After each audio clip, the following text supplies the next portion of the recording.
Hello, everyone. Welcome back to the same old Arsenal podcast. I hope you're all doing very, very well. You certainly should be. I've been saying that a lot recently after what was a fantastic, fantastic win for the Arsenal yesterday evening. On what was, we were just talking about it before we went on air, Amanda. What a horrible, horrible evening it was in North London yesterday.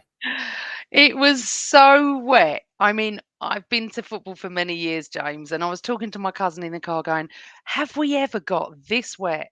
And it was non-stop and it got heavier and heavier and heavier. I actually said at some point, could this actually be called off for flooding? You know, if it's dangerous around the grounds or anything. But yeah, it was very wet, but it was beautiful. Yeah. Beautiful though. I reckon if you'd have given it another half hour and this was like an 8:30 kickoff for whatever reason, probably would have got called off towards the end because it was not exaggerating. It was genuinely like a tropical storm. It was that Yeah. bad. But anyway, we're not here to talk about the weather. We're here to talk about Arsenal. So, I mean, just to get your just all round view on the game yesterday, because I mean, first game back in the Champions League in 7 seasons. I mean, I thought this would be a much tighter game. I never expected us to put four past PSV. I was saying on the preview for this with JJ that this could well be a draw. And I know that might sound a little bit defeatist, but PSV are not a bad side. This is their first loss in 26 games. They're certainly not nobodies. And I think we've done very well to really brush them aside. And I think it shows that, if a team's going to give us an inch, we'll certainly take a mile. Oh, absolutely. I mean, it was beautiful to watch. We didn't plutz at all. We didn't worry. We didn't do anything. It was just enjoyable from everything. I mean, we were told that we'd have to sing North London Forever during the light show. So I was hoping everyone would be in. It didn't give the same effect as it normally does. Because it's just lovely to have the players on the pitch when we sing it. And then everything was great. I mean, the weather was, I mean, I was okay because I'm undercover in the East Stand Up. We didn't get wet at all in the ground. But it just felt so special because, the Champions League's been what, 6 years?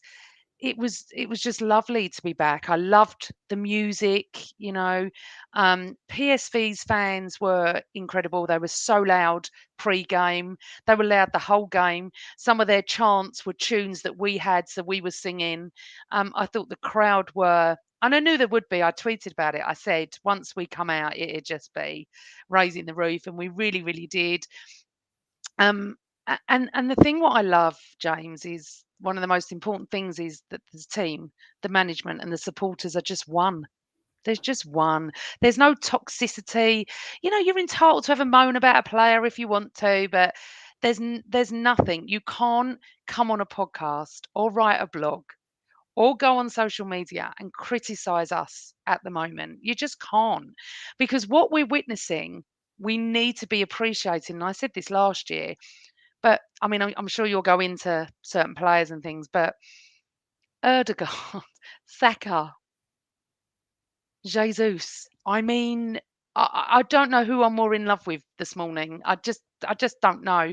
And we did, and I'm just going to point this out. We did have a really interesting Facebook comment from one of our viewers, and it wasn't me. I always say Jesus. I never say Jesus, but we've been told off.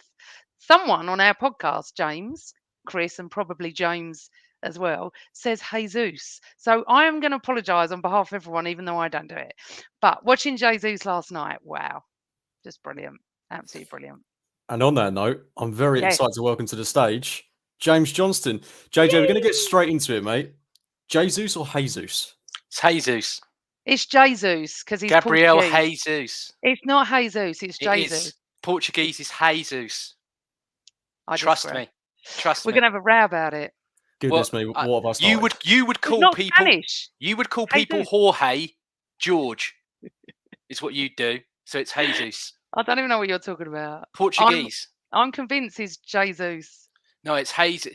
I thought It's Jesus would be Portuguese. Spanish. Anyway, No. let's not argue. Hello, darling. How are Hello. you? I'm very well. Especially after that last night. How can I not be? What do you make of it, mate? Enjoy it? Oh, it's fantastic. What a watch. What a watch. Fantastic. Loved it. I heard a bit of it before I got in the door. And yeah, you're right. What was it, 26 games unbeaten, them lot?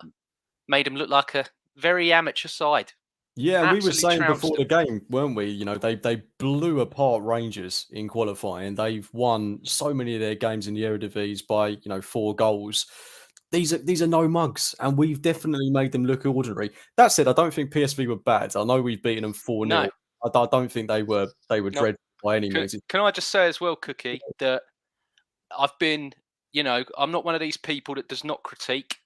I do critique, and I will say that I've had problems with Mikel's management in terms of game state and rotation and substitutions. However, yesterday, him and his players, when they come on, that level did not drop one bit. And that is the biggest positive that I will take.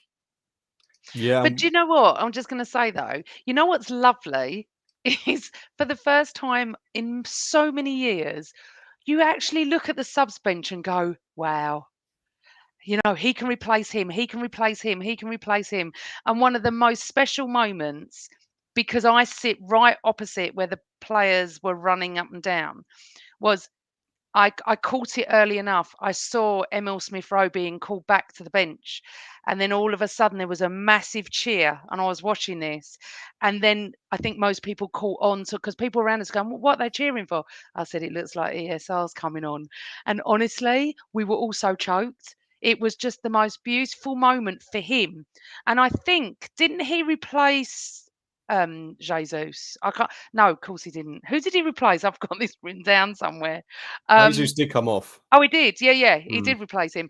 But the fact that you're not booing a player off, you're clapping a player on because everyone is quality.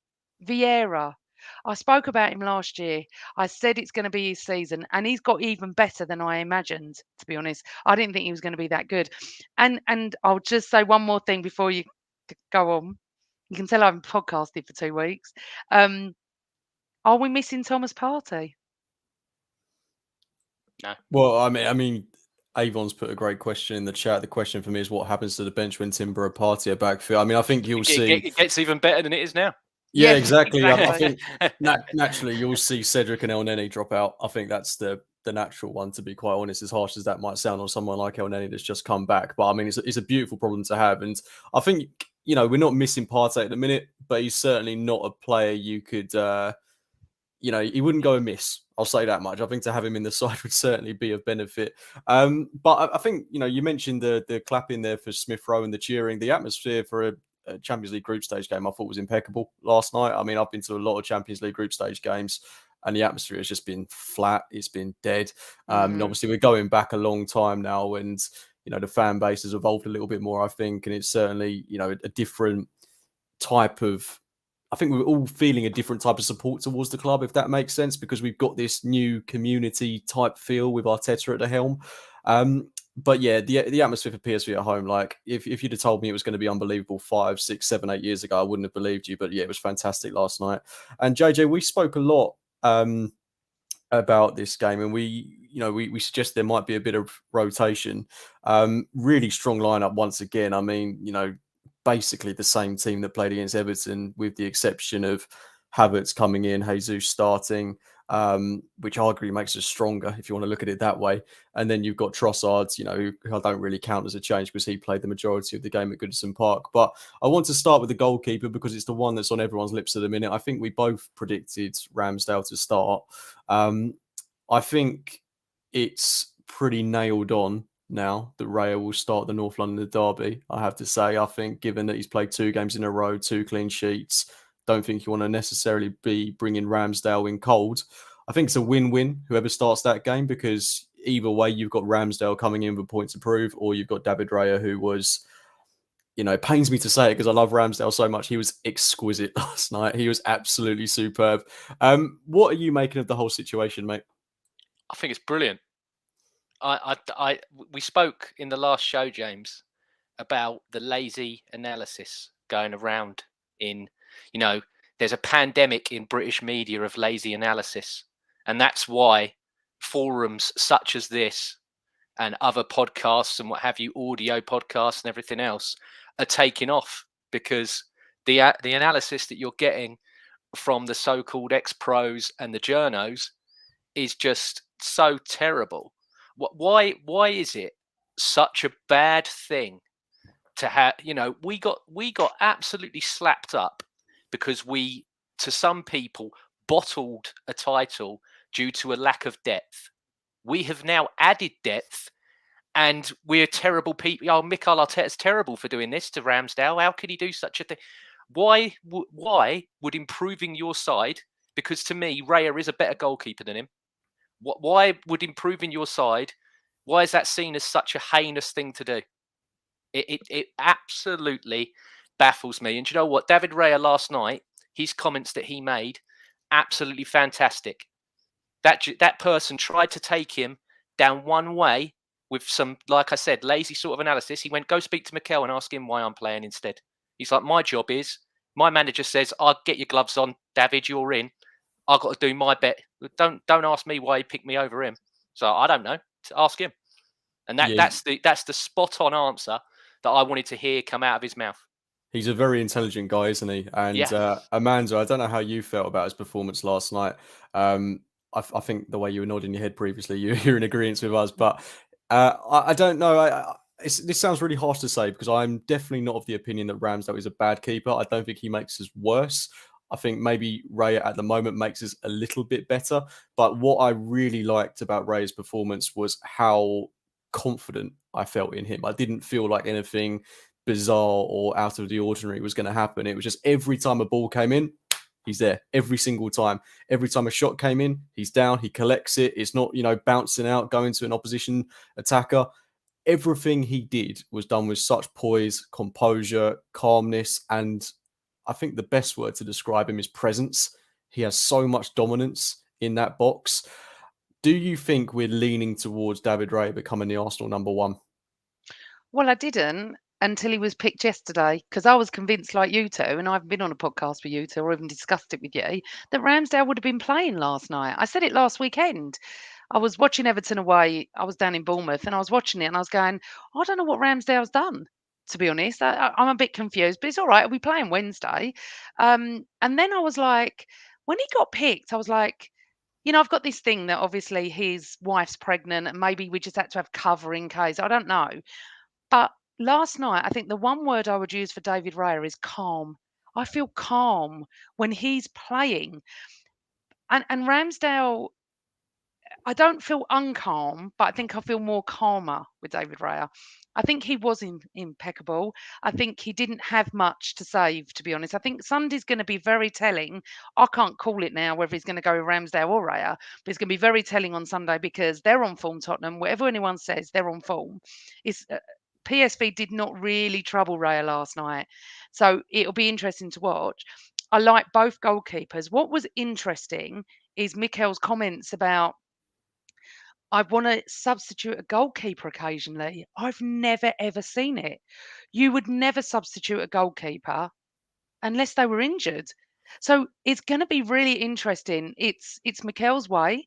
He only ever wants the best for Arsenal. So if he thinks that David Raya is better in goal, I'm not going to argue. I don't argue with him anyway. I was so pleased that Kai Havertz is still playing. I mean, we'll get on to him, but if he feels Ramsdale needs to be on the bench and Raya plays, who am I to say anything? I don't need to get clicks and likes, and we don't need a podcast screaming about how outrageous it is. He runs the team. We respect Mikel Arteta. Of course, we can criticise. His substitutes last night was so on point. I remember at 3-0 going, we get one more, and I want half the team off. I want what? Just get half the team, not a 3-0, 4-0, get half the team off. And it just all worked beautifully. I don't know. Do you think Cooks that Ramsdale's going to be picked Sunday, or now you're not sure? I'd be surprised, and if it was me, I wouldn't pick him. Not because, again, I've got to stress this, not because I think he's a bad keeper, but given the circumstances, I think David Raya is coming into this full of confidence. He's just been a very impressive performance. I think the Everton game, we couldn't really take too much from that because he had virtually nothing to do the whole game. But last night, distribution, dominance on the ball, presence in the box, I would start him on Sunday because I think he makes us a better team. If I'm being totally honest, I do think he improves us. And then you've got the Brentford game on Wednesday. That's where you have to start Ramsdale. No excuses there. Ramsdale has to start that game. And if he puts in a great performance, you have a fantastic problem, a great conundrum. But I do worry a little bit for Ramsdale because, number one, I don't want him to go. Number two, I think he's in with a real shout of being England number one, and this obviously harms that situation a bit. But for us, it's a great problem to have. And David Raya, I do hope we make it a permanent deal because he is, absolute class keeper. But moving away from that, just one other thing though. Do you think it would be very strange if halfway through a match he substituted the goalkeeper? We've never seen it. I don't think he'll do that. I think it's nonsense, But to be honest. he's been speaking about it. He's been saying Arteta that says a lot of things. I know, but I suppose because in Arteta I trust. But yeah, anyway, go on. If he did it, he does it, and I'd be interested to see him do it. But I don't see it happening unless it's for like a penalty shootout, extra time maybe. I'd be very surprised. But he is mental, so let's see what happens. If we're all being honest with ourselves, when he signed, and you watched the video of every single member of his family, I mean, his granddad, in his 90, I think it was 92, 93 or something, getting present. That was not the presentation of a man that was going to be second choice, or a man that we're not signing permanently once this loan is over. That was, I have finally got who. Mikel was beaming when because don't you know he originally wanted him? Someone said it. Yeah. That's what, so and that's it. There's a lot of players, Amanda, that we've been linked with in the past and we've gone back for under Mikel. That happens quite a lot. But yeah, there is no way that this man is not his long-term number one goalkeeper. And it's up to Ramsdale now if he wants to fight for it and try and get back in, or if he does want to go. James, we spoke about it on the last podcast, 5-year contract, PFA goalkeeper of the year last season. We don't have to sell this guy for chump chat. We're talking about we don't sell players for good money. You've got 65 to 70 million pounds worth of goalkeeper there. It was 75 million on the preview, mate. Well, there you go. So do you think that's what's going to happen? Because if I'd have seen Ramsdale making loads of mistakes and stuff like that, I'd be the first to say we need something here. But he hasn't, and even his father was saying this is good competition for him, and I agreed. He's the only one that he was probably the only one in the team, maybe apart from Saka and Ødegaard and Saliba, that didn't have that competition. It's weird. It's just like it's come out of nowhere. It's not like he's a bad goalkeeper, so it'll be one to watch for sure. Now I can't call it. I don't know who'll be playing Sunday. It'll be Raya. Trust me. I think he just has those slight. There's one position up for debate on Sunday for me. Yeah, I think we all know what one that is. There is one position with 2 players, and that's it. Everything else picks itself, in my opinion. In that case, mate, let's move further up the pitch because I think we're talking about the Kai Havertz, Fabio Vieira conundrum. Am I right? Yeah, that's correct. Okay, fantastic. Well, Kai Havertz came in last night, and as I thought it would be, very, very divisive performance. I thought he played well. I've seen other people on Twitter saying that he had a shocker. Really? I thought he had probably his best performance in an Arsenal shirt. The way he brought the ball down, kept it under control, held up play. And what I liked most about his performance was, okay, he didn't get a goal, but he was really trying to get a goal. Like he was always in the right positions. So I took a lot of encouragement from that performance. And I think it does give us a real headache about Sunday because equally I'd be happy with him or Fabio Vieira, who once again, very, very good when he came on. So JJ, I'll stick with you, mate. I mean, this is sort of a preview for the Spurs game, but what did you make of Havertz's performance last night, and would you be putting him in the lineup for Sunday? I agree exactly with what you just said a minute ago, mate. As per, I thought that was his best game that he's had for us. He was running. He was running forward, like I was actually seeing him drive, like he had something to prove, which is what I've wanted. And I do think the other players towards the end as well sort of went, maybe we could have chances for ourselves, but let's try it. I liked that they were like, let's get him something because he needs it. He might need it a bit more than me. And you could see that they were all trying to set him up. And yeah, he had a bit more about him and wanted to go for it. And I think at the weekend, James, they're going to want to go for it. Obviously, it's a derby. We're going to want to go for it. It's a derby. But I do feel that the way they played against Man United, they absolutely ran through their midfield. because Man United are absolutely terrible. Let's have it outright. They're bobbins. They're not going to be able to run through Arsenal. And a lot of people I've seen say have Havertz there because he's a bigger presence and he's more physical. But I actually think having the technical player in Vieira suits us more for that game to start with than Havertz does. So I would pick Vieira because I think that they're going to get overexcited and giddy like they normally do. They're going to be quite high and push up. And Vieira's got that ball in behind to the likes of a Trossard, to a Saka if he wants, or to a Jesus, who I believe is going to start as well. And we'll just, it's a cliche.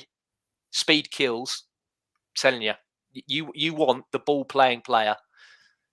You want as many playmakers on there as you can. So that's why I would start Vieira at the weekend. But I do not begrudge Havertz coming on, and I would love him to come on and get a goal, especially in that game. What a way to that would make him. But that's happened before, We had a big German years and years ago. He scored his first goal, didn't he, in the North London derby, and he went on to cult status. So we'll see how it goes. Yeah, Fabio Vieira starting in the North London derby. I mean, if you'd have told me that, potentially starting, if you'd have told me that a couple of months ago, I would have laughed you out the building. Amanda, is that something that you would be inclined to do, or would you be sticking with the big German? Do you know what? I love both players. I'm happy with whoever's picked, and this is not me just because I love Arteta. I think we can play them both. That one will come on for the other. So if it doesn't work with Vieira to begin with, you'll bring Havertz on and vice versa. I don't have an opinion on it because I'm with you too. I'm not being contrary at all tonight. I think Havertz played really well last night, and I think when you're in the stadium, it's very different to social media. Not everyone on social media is in the stadium, so that's what everyone needs to realise. It's just normal match game fans that don't really know about all these people screaming about this one and that one. Everyone wants Havertz to do well. No one is shouting anything obscene out to anybody. And you hear the odd comment and stuff. I suppose it was good because we were 1-0 up in 8 minutes to go, so there's nothing to shout. But I think that for me, I think he'll start and I think he'll bring Vieira on, and I love that. I've got no issues with these players coming on. Trossard, I mean, obviously, no one's spoken about Martinelli. Nothing's been mentioned. We don't even know. He could be out for months and months. We haven't got a clue because it hasn't been said, which is worrying me a little bit. Huh? Don't say that. Well, it's gone very quiet, James. There's no mention. There's nothing. There's no update. We'll get something. We'll get something tomorrow, won't we? He'll do his presser by half 12, 1-ish. Yeah, we'll know tomorrow because he said he might be ready for Sunday. I don't know yet. Really? Is that what he said? That's what he said midweek. I don't think he'll start again. No, I don't think I looked at it when it happened, and I was like, he's proper done his hamstring there. That's what I thought. Yeah, like badly as well. So yeah, it was a bit confusing, really. Yeah, but it was I his was face. like, oh my god! Like the look on his face was just to be like, don't come and bundle me, because I didn't think it was. I'm not getting into whether it was offside or not, but when they all ran, it was like, don't do what we normally do and jump on me, because he's like, I'm lads, I've done something.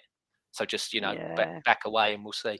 And it's so annoying because after all that, didn't get the goal and then he got injured. I mean, didn't need to bother going for it. However, Trossard is just, I mean, look, it's very hard because I don't think we've started as bad this season as everyone thinks we have. I keep hearing, we haven't hit form yet. We haven't done this. I don't think it's been that bad. Fulham wasn't great, but Fulham aren't a bad side. So for me, I wouldn't be upset if I would like Havertz to start, if I'm honest, because of his presence and his build against Tottenham. But I love Vieira and he's one of my faves. And I think that he can come on and change a game. The beauty of this is, honestly, it doesn't matter who he picks because the bench is great. And I love that. And you were saying about what do we do in Timber's fit and Partey's fit? We have an even better bench. So, keep rotating them. I love all these 5 subs. I think it's brilliant. Something doesn't work, you change it out. So, what worries me a little bit about Spurs? We absolutely demolished them last night. And of course, everyone's going to make us favourites for Saturday. We're on the same points as Tottenham. I just hope that we play exactly how we played last night, with that tenacity, with that discipline, with the cohesion we had last night. Yeah, and before we get on to talking specifically about the Spurs game, JJ, there were a couple of real standout performances tonight. Last night, sorry. Martin Odegaard, out of this world. Gabriel Jesus, I don't want to exaggerate. I think it was one of his best games in an Arsenal shirt. What a game!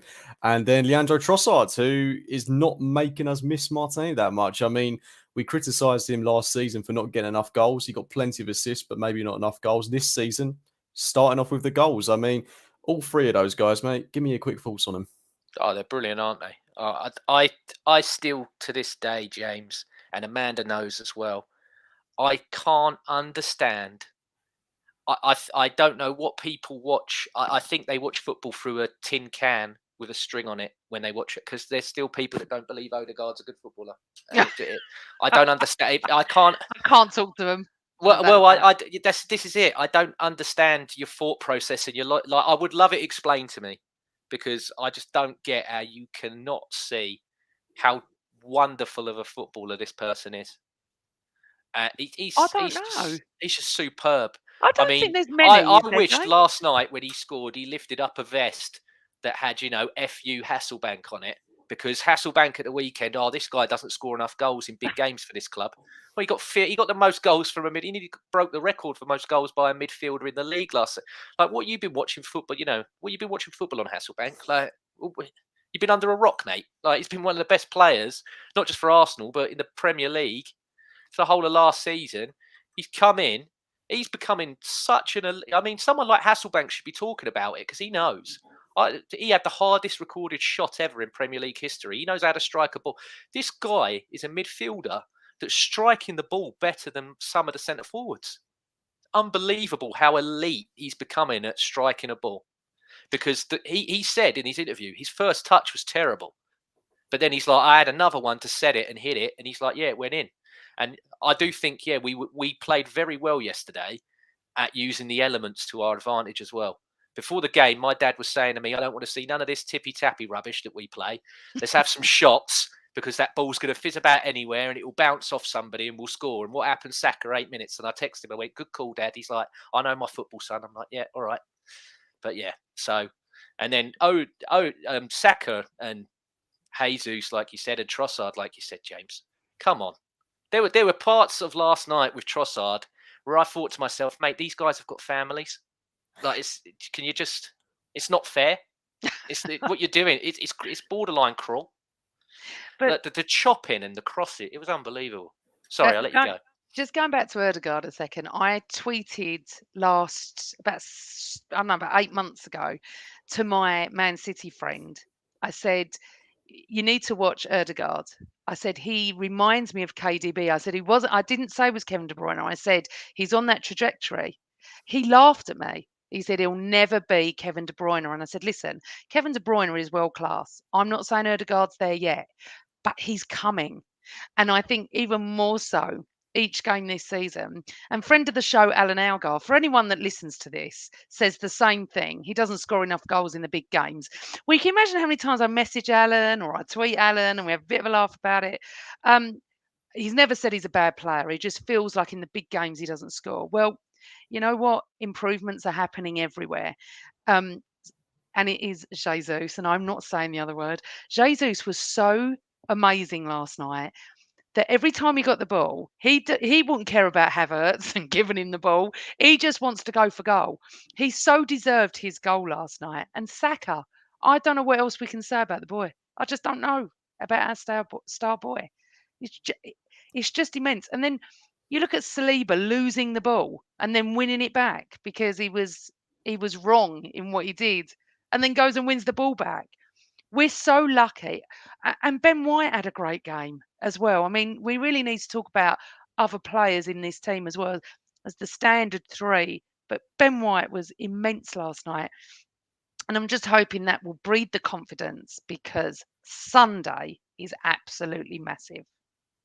Yeah, and on that note, let's get into it, JJ. I mean, it's obviously, I think it's going to be a derby for the ages. Obviously, Spurs are coming into this game on the back of a really good start to the season by their standards. And, I'm not going to point fun. I'm not going to joke, make laughs about them because looking at it from the outside in, they have had a good start. I've watched some of their games. Their football has been, really quite exciting at times. Little bit rough around the edges. And, even though they've had this positive start under Ange Postecoglou, who I hate to say is a really likable guy. Like Yeah, I was going to say I that. don't want to like him, but I find myself agreeing with him quite a lot. Which I can't go there. I'm not going to talk about it, but I do still think we've got enough, more than enough in the tank to beat this Spurs side. I think we're a more mature outfit than them. It's a game we have to win. And if we do win it, then we've got a better points total than we did at this stage last season, which would be, just evidence enough of how far this team has come and continues to go. And it should be more points because we should have won that game against Fulham. But I'm not going to dwindle on the past. JJ, the derby on Sunday, mate, how are you feeling? Yeah, like I said on Twitter yesterday, or X, whatever you want to call it now. It's a palate cleanser that last night because the main course is on Sunday. And I agree with you. Yeah, they're flying at the moment. But let's take it, let's proper read into it. They had a draw with Bournemouth. All right, they absolutely slapped up Burnley. Brentford, wasn't it? Brentford, sorry. Yeah, you're correct. Yeah, I stand corrected. Yeah, Brentford. Slapped up Burnley. Beat Man United, but like I said earlier, they're bobbins. Let's, throw that in there again just to make sure everybody knows that they are bobbins. And it took them to the 96. They had to have all that extra time at the weekend to get the points against Sheffield United, who everybody has already gone. Well, Sheffield United and Luton are the two worst teams in the league. They've played Fulham, and okay, they made the 10 changes, but they lost that game. So they are in a transition, and they are doing very, very well. I said at the start of the season, for them to get any form of European football, it's a brilliant season for them. If they get the top 4, that's an even better season than just getting even Conference or Europa. And the way they're in transition, they are doing very well, and they're scooping some results here and there. However, and Amanda, you make a good point. People talking about how we're not fully flowing and we're not as good as. I will agree with that. Yeah, we're not as free scoring or look as confident as we did last season and having the start that we had. But our control of games is so much better. The way, we're having more passes, we're having more possession. And that I attribute to Declan Rice. And I believe again that this game on Sunday is another one why you bought this. Like I said to you in that Everton preview, James, didn't I? This is the kind of game we've paid for Declan Rice because he's just going to go in there and be like, I ain't having this from you lot today. He's going to do the same at the weekend. He was so up for that Man United game. He's going to be even 10 times. I mean, even as a West Ham, they hate Spurs just as much as we do. So he's got that ingrained that I don't lose for Spurs even when I was at West Ham. So it's just going to be, a very, very important game. It's going to be a close game.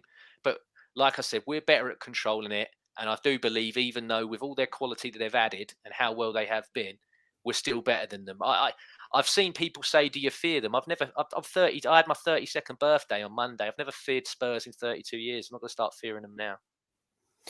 Amanda, you made a really good point earlier that we actually game managed last night really well, and we got the big guns off. Got Zinchenko off, got Jesus off, got Trossard off, got Declan Rice off. Thank God, got Bukayo Saka off. Oh my God, what? When's that ever happened? So we should be fairly well rested for Sunday, and let's be honest, we played a lot of that second half in third gear, really. So I would hope that we're fresh, we're ready to go. If Martinelli's back, that is an added bonus, but I wouldn't be playing him ahead of Trossard at the moment. I would expect us to be fit and firing. But I mean, JJ makes a good point. Spurs have had a good start to the season. Just from your point of view, under Ange Postecoglou, with the signings they brought in James Maddison, who's absolutely flying at the minute. I mean, Basuma's hit form. Richarlison is getting amongst the goals and assists. It does seem to be clicking for them at the minute. Are you ever so slightly worried about what they could bring to the table? I don't know what James is going on about. I worry about him every time we play him for 50 years, James. All right. So it's just because it's a family, it's a local thing, it's friends, it's colleagues, it's all of it, isn't it? And it's Spurs. Unfortunately, like you, James, I really like the manager. I can easily say that. I think he's so mesmerising. I could listen to him, and I love the way he is. Have you seen the video today? No, I haven't, but I saw It yesterday. melted me today. Oh, I'm gonna work. You know what? I don't have a problem with liking rival managers. I like Klopp, and I know a lot of you don't. Yeah, But someone has to. yeah, I like Klopp. I like that passion, and and I used to like Pep, but no longer. But my point is about Spurs. I'll always worry, James, because it is the North London derby, and as I said, everyone's going to expect us to carry on where we left off last night. That may be an issue, but what is lovely, it's a 2 o'clock kickoff. Thank God it's not 12. And we will be so loud. I think you're going to hear the North London Forever the loudest you've ever heard it. Mark my words, what's going to happen on Sunday. There's no rain forecast. It's a pleasant day. The place is going to be rocking. If we start off and if we take command, it's going to be one of those games where I think it's going to be awesome. But I'll always fear them because I'm a warrior. So the derby is always something I fear. I think they're the only team apart from City that really put fear into me, because I've seen it so many times where we're supposed to be better than them, and we lose to them and stuff like that. And I will say this, form does go out the window for a derby, and I don't care what anyone says to me. It is a totally different prospect. We're both on the same points. I think they've got a few more goals from us. That's why they're above us. So the form is the same. If you look at it, we've got 13 points each, I think. I think I can see in the comments that people are going 4-0, 4-1. I'm not going to predict because my predictions are useless anyway. However, nervous, but I get very excited. I love this. The fact that we're going to be singing North London Forever to them is just exciting, and we are on good form. And what's lovely is if it doesn't work out for Jesus, or if Saka has a bit of a quiet game, we've got the depth to bring on. Yeah, absolutely. And you mentioned about form going out the window. I remember a game back in 2011-12 season when we were in a terrible run of form. Spurs were way ahead of us in the table. It looked like they were certainly destined to get fourth. And then it was the first 5-2 where Sanya scored that unbelievable header. Rosicki scored at the far post, or was it the near post, wheeled off behind the goal. Van Persie got that absolute screamer, and I think Walcott got one or two. That's definitely my favourite North London derby memory. That was an unbelievable game to be at. But trust me, James, I'd rather be written off for Sunday. Exactly like that day. I'd rather be written off because you just come out firing. But in the same thing, we're not going to be written off, and it's going to be close because we are where we are with them in the league. They have hit form. I do worry about Maddison, Basuma. And I always said that once Harry Kane leaves, it would be the best thing for Spurs. I know it sounded a bit weird, but I always thought that. He needed to go for them. And that's why when he didn't leave, I wasn't unhappy. When he left, I thought, here we go. They've got a new manager. James Maddison is a very, very good player. And other players are going to come into form. We just have to be, oh, sorry, there was thunder. We just have to be very disciplined, and we just have to play our game. Yeah, absolutely. I think if we do play our game and we dominate the ball, we put in that mature performance and don't rise to the occasion, then yeah, I think we should have the beating of them. I'm not going 4-1, 4-0. I think it will be a lot closer than that. I think it will be a very expansive and exciting game. But if we don't let it get to our heads and we play with a bit of control, be patient, wait for opportunities. It might not be a 4-5-0 thrashing, but it could be a very nice, comfortable 1-0 win, which I certainly wouldn't be unhappy with. But if we get an early goal, like in the first 10 minutes, and Spurs have to come out, there's no reason why it can't be like what we saw last night. And fingers and toes crossed it can be like that, but I don't think it's going to be quite that simple. But they're going to go for it, James. They're going to go. I think they will. I think both teams will. That plays into Arsenal's hands. For me, I think they're gonna push up too high, and it will be very reminiscent, like I said earlier, of that Jesus goal against Man United. They're going to be 2 up, and they're going to leave a gap, and we're just going to go, thank you very much, bish bash bosh, good night, and there we go. And sticking with you, mate, obviously we didn't make a great deal of changes last night. So, if anything, what would you be looking to tweak heading into the game on Sunday? I still think, like I said earlier, the only thing is that left 8 position, and I would start Vieira. However, I do not begrudge Havertz starting if he wishes to choose him. But I think everything else picks itself. A lot of people have sentimentality for certain players, and they felt quite upset about Ramsdale not getting in there last night because he got, we talked about it, James, didn't we? He was one of the ones that got us there, so I thought he'd stick with him. But he gets paid the big money to make the big calls. That, for me, was a big call. Didn't go wrong for him. He's kept 2 clean sheets the last 2 games. Ramsdale, whether you want to, I don't like to dig the guy out. Goals have been going in past him. The one against Fulham should have done better. Rashford's one against Man United, he even admitted should have done better. I got a glove to it, but I should have done more. My positioning was a bit off. So, I haven't got a problem with it whatsoever. And I'm very, very excited, James. I'm ready. Like I said, it was the palate cleanser. Let's go. I want it to be Sunday now. It certainly was. We got the main on Sunday, and hopefully we've got a nice little pudding against Brentford next Wednesday. God, the games are coming thick and fast. Yeah, nice Arctic roll against Brentford. Yeah, that's it. Oh yeah, no, I think it'd be a sticky toffee pudding for me, but that's another podcast for another time. Amanda, for you, I mean, I think like JJ says, the team pretty much picks itself for Sunday. What changes, if any, would you be making? None, really. If they're all fit, I'd probably keep them. I like winning teams. I like keeping winning teams, the momentum going. And I love the fact that we sit there and it was beautiful to see ESR last night. All this rubbish about Mikel Arteta doesn't want him. I'll tell you what Mikel Arteta does correct. He manages his players. He couldn't care less what you, me, James, or thousands or millions of people say on social media or journal. He couldn't care less. He runs it how he wants, and that's what I want.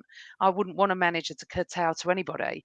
And I think that I think it will be the same team, and I think Vieira will be on the bench.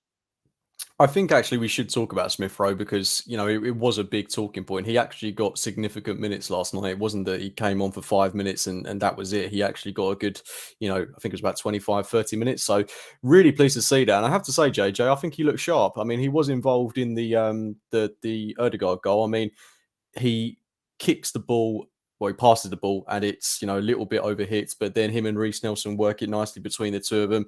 He shrugs off his man, plays it through back to Nelson, who then tees up Ødegaard. I mean, I thought it was really good. It's positive to see. I don't think he'll have, many minutes, if any, on Sunday, but I do think he will almost certainly start the game against Brentford. And he started it in that left 8 position. Well, not started, but he came on in that left 8 position that you're so fond of him playing in. So what did you make of his little cameo? Yeah, brilliant.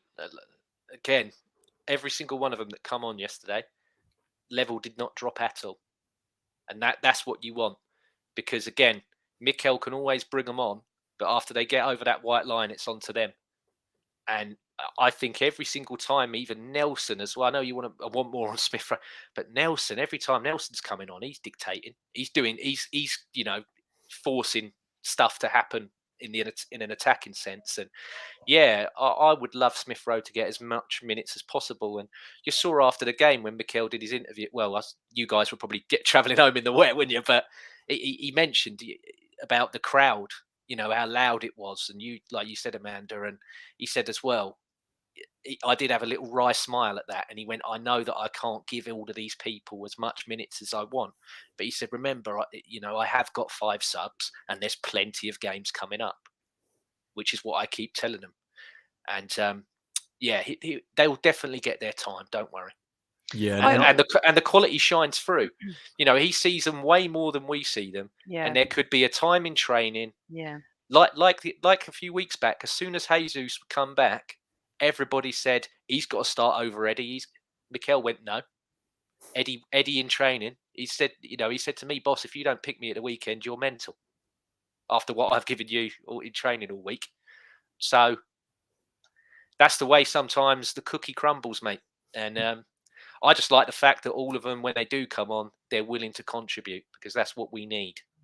There will be times where we'll need heroes out of nowhere, a bit like Nelson last season when he screamed one into the top bins. There'll be someone there, completely random one day, that we won't expect to score that will, and we'll all go, oh, thank God they've done that. Could even be at the weekend. You know, there was a derby a few years ago, mate. I saw Matthew Flamini score 2 absolute screamers in. That was more than a few years ago. Yeah, well, I there you was go. there for that at Exactly. Tottenham. Are you talking about at Tottenham? Exactly, but you can make yourself a Yeah. hero at any time. That's Yeah, football. That's the beauty of it all. But did you hear what Arteta said about ESR? He Yeah. was actually shocked by the crowd's reaction. He said that was so lovely to hear.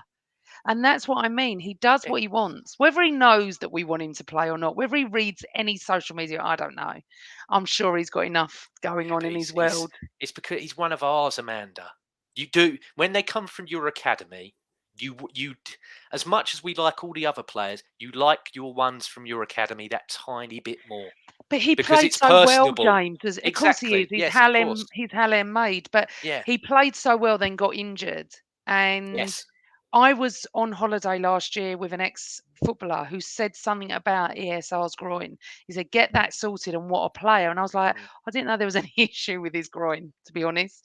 But the love that was felt, I think, shocked Arteta by what he said. Look, he may be playing to the cameras. I don't know Arteta at all. I've never met him. Wish I could one day. But I just felt like he just loves. What I love is Arteta loves us. You know, he talks about the fans all the time. Erdegaard praising us for the atmosphere. And when you are one and we are one, it's so lovely. And I don't care what other people say. Oh, people get more views on podcasts when you lose. I don't agree with that. I think happiness does bring everyone together as well. You know, it's going to be tough on Sunday, whether ESR comes on or not. But what's lovely is, and I'll keep saying this, is the strength in depth. Lovely stuff. And on that note, I think we've got a couple of questions, both from Yamara G. JJ, I'll come to you on this one first and foremost. Can we replicate last night's performance on a consistent basis? Of course we can. Of course we can. It's all about belief and then keeping that same intensity. Will opponents allow us to be like that? Maybe, maybe not. But we'll have to wait and see. But yeah, it's all on self-belief, especially this game at the weekend. Amanda, like you said, the form and everything goes out the window. And it does come down to sometimes who wants it more. But I think that group of players, it's the first time in a long time that every single one of them knows how important this game will be on Sunday. Absolutely. And last one for you, Amanda. What are the chances we see more of Emil Smith-Rowe? Is he closer to being the first substitute off the bench? I don't know about first substitute because we've got some good players, but I'm very happy. Sorry, we've just had a massive thunderstorm and it's like thrown me. I'm very happy the way he's managing ESR. I'm fine with it. I've got no issues. If it would have gone on longer, like another 3 or 4 matches, I'd have been like, oh, is he ever going to bring him on? But last night it was definitely made for him. I don't think he's first sub off the bench yet. To be honest, I don't know who is first sub. You know, as I said, when Timber and Partey become fit and we have a full strength squad, Arteta's going to have a problem, and it's a fantastic problem to have. Yep, it most certainly is. And on that note, I think on that note, you need to read this because I I'm used to work with a Brazilian who told me it was Jesus. That's all I'm going to say. not getting into that. That's another, and like I say, like the sticky toffee pudding Nice conundrum, to see your burner accounts are in the chat, Amanda. It's amazing. I don't even know what that means, burner accounts. Okay. JJ, I'll come to you because Amanda definitely won't answer the question. What's your prediction for Sunday? I'm going to go for Arsenal 2, Spurs 1. I'm writing it down. So Arsenal 2, Spurs 1, yeah? Yeah. And I'm going to go Arsenal 2, Spurs 0. Love it. I think you should do one, Amanda, as you've got the book out and you're forcing us to do it. I'm writing on my thing. More clean James sheets, C. James. Very nice. Sorry, what was your prediction, Cooks? 2-0. Okay. Oh. I'll go 1-0 to the Arsenal, all right? Oh, I don't like being positive. Come on, we've all gone for a win. That's what I like. Lovely stuff. Yeah. That's what I like to hear, guys. And on that note, we will leave it there. Thank you, as always, for tuning in to the Same Old Arsenal podcast. I hope you've enjoyed it. Just before we go, you can still enter our competition. All you've got to do is email sameoldarsenal@gmail.com and you can be in with a chance of winning this lovely print that is on screen now. It comes framed as well by the wonderful Ruth Beck art. So as I say, sameoldarsenal@gmail.com, subject header, giveaway. We will be announcing that tomorrow afternoon. Please include your Twitter handle in the email and we will get that And we sent have, out to you. James, we've had some emails. So if you haven't emailed yet, it's definitely worth it. All you got to do is email. It's it. Email. It's that easy. Wow, Giveaway and your look Twitter how easy handle. that is. Come on, everybody. But You got also, no can I just excuse. mention before we say goodbye? I think Cooks needs a really big round of applause because you are doing pod after pod. It is fantastic. You've done 3 this week. You're putting me and old Suburban Gooner to shame. But you're not on Sunday night, but me and Albert's coming back to the show Sunday evening, and young Christopher. I What need to we're be with doing, Albert now. He's gonna slap me silly if I don't join I him. know. Just tell him that I carried on talking. He won't be shocked. So what we're going to do on Sunday evening, as soon as Chris, myself, and Albert are home from the game, we're going live. We can't give you a time because it depends, but probably a couple of hours after that, we're going live on Sunday evening for a post-game show. When are you back, James? I haven't got a clue. Not you. No, you're back. Well, come on. You'll be All back with me next Tuesday, mate. I'm gutted I can't make it on Sunday. I'm having my first experience of Dishoom, which I'm very excited about. Oh, it'd be lovely there. Yeah, I've heard it's meant to be good, but it could go one of 2 ways depending on how the game goes. It's always edgy going out after any football game, let alone a North London derby. But yeah, make sure you tune in with Amanda, Chris, and Albert. That'll be a fantastic show. Then myself and JJ will be back on Tuesday to take a look back at the Spurs game ever so slightly and also take a look ahead to that Brentford game. And then if you're not too knackered, JJ, we've got another one, I think, on the Thursday to look ahead to Bournemouth next weekend. So plenty of content coming your way. But as always, make sure you follow JJ and subscribe to the James Johnson YouTube channel. But yeah, Amanda, no need to thank you. Wonderful as always. JJ, pleasure as always. So from myself and the others, the wonderful others, thank you for tuning into the Same Old Arsenal podcast. Up the Arsenal. See you guys Always later. Arsenal. Bye-bye.